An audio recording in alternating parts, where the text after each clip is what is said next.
Welcome again kuri TWENGAKO TV na none reka tubane mu makuru y'imyidagaduro guys. Nindirimbo igiye kuba isohoka ni ku munsi w'ejo saa 2 ubona yuko umuririmvyi wanyu Madiba Tha Classic yamaze kuba abibamenyesha neza yuko ejo saa 2 azoba amaze kuba arikora indirimbo cyangwa ashira ku mugaragaro indirimbo yitwa Genda. Indirimbo imaze imisi iriko irakorerwa ama-challenge akomeye kumbuga zitandukanye guys. Nindirimbo ubona yuko mbese yamaze kuba ikundwa, ise tuyise hit ritwa batubishi. Ni kuri TWENGAKO TV, kola subscribe cyangwa se follow kumbuga zitandukanye harimo Facebook, Instagram cyangwa se TikTok. Hose tugenda tubaciriza ko amakuru mbisi y'abastari. So guys, reka tugaruke rero akura ayo makuru ya Madiba Tha Classic. Ubona yuko ari Madiba Tha Classic umuhit maker yamaze gukora indirimbo nyinshi kandi zikagenda zikundwa guys.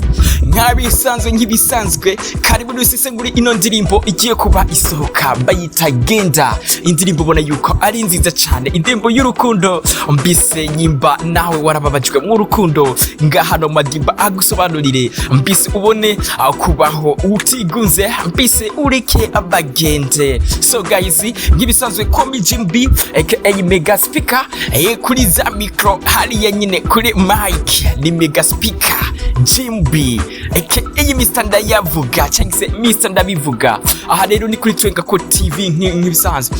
So guys, reka rero tugaruke ni Madiba Tha Classic inyuma y'amezi menshi cyane, amezi 8 ubona asize indirimbo yiwe kuri YouTube yitwa kanyuma. Indirimbo ubona yuko ifise amasanamu meza mbese yakorewe mu gihugu kibanye cy'u Rwanda.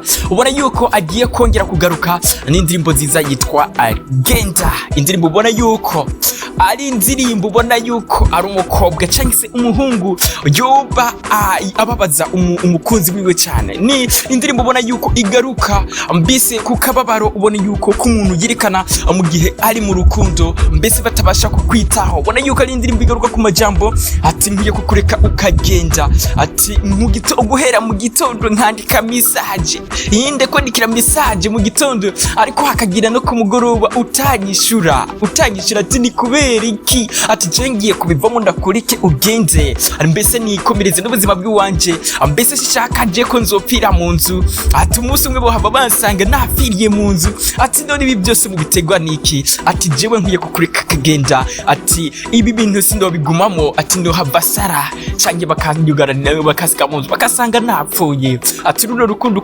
rukomeza kungora, ati jewe sinobona uko nobigumamo. So guys, bona rero yuko ari amwe mu majambo ubona yuko akomeje kugenda avugisha bishi mbese uravye n'inkundo zo muri no misi usanga aramayubira Madiba Tha Classic nawe yongeye kugaruka muri vibe z'ibisazi cyangwa se vibe z'imibabaro.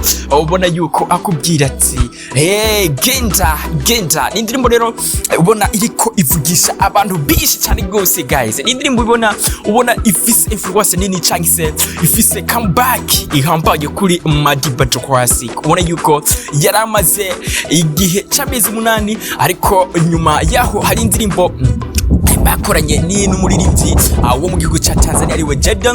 Ubona yuko ari indirimbo yitwa Zum nayo ikaba yari yabikoze neza cyane. Ubona yuko yari indirimbo iri mu Cyongereza, ikaba ari indirimbo yari yabikoze cyane. Ubona ni indirimbo hari haze amezi ane bayisohoye, niyo ikaba yari yabikoze mugabo icyo twavuga igikorwa yari gukora neza cyaboneka yari indirimbo ku kanyuma agiye kuba rero agaruka n'iyindi hit mu mwitsege neza cyane kandi n'abantu babanje kuba babona kari indirimbo iryoshye cyane mbisi ama-challenge aguma ari menshi mbese ubona yuko ari indirimbo igiye kuba iryoha.